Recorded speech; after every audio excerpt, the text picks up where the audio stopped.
ஒரு நாட்டில் பெருமைமிக்க குடிகளுக்கு பெருமைமிக்க வாழ்வு என்பது கல்வி, கல்விக்கேற்ற வேலை, வேலைக்கேற்ற சம்பளம், அதை கொண்டு வாழ்கிற பெருமைமிக்க வாழ்வுதான் வாழ்க்கையாக இருக்க முடியும். ஒரு வேலை, உழைப்பு, வருமானம், வாழ்க்கை, இப்படித்தான் வாழ்க்கை இருக்க முடியும். ஆனால் வேலையும் இல்லை, உழைப்பும் இல்லை, வருமானம் இல்லை, வாழ்க்கை எப்படி இருக்கும்? எல்லாவற்றுக்கும் இலவசம் இலவசம் இலவசம் என்று கொடுத்தால் மக்கள் உழைப்பதையே மறந்து விடுவார்கள்.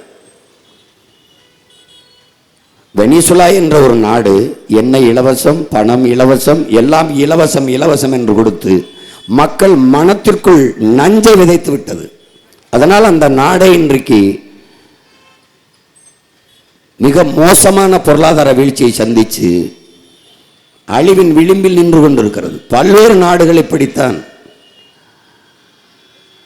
உழைக்காமல் சோம்பி இருக்க வைத்து தன் நாட்டு குடிகளுக்கு இலவசம் கொடுப்பது என்பது எவ்வளவு பெரிய ஏமாற்று என்பதை கற்றறிந்த பெருமக்கள்,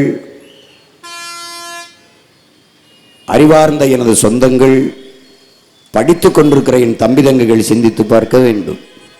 அது ஒரு நல்ல ஆட்சி முறையா, ஒரு நல்ல நிர்வாகமா, நாட்டையும் மக்களையும் நேசிக்கிற தலைவன் செய்கிற ஒரு ஆட்சியா என்பதை அறிவு சமூகம் சிந்தித்து பார்க்கணும்.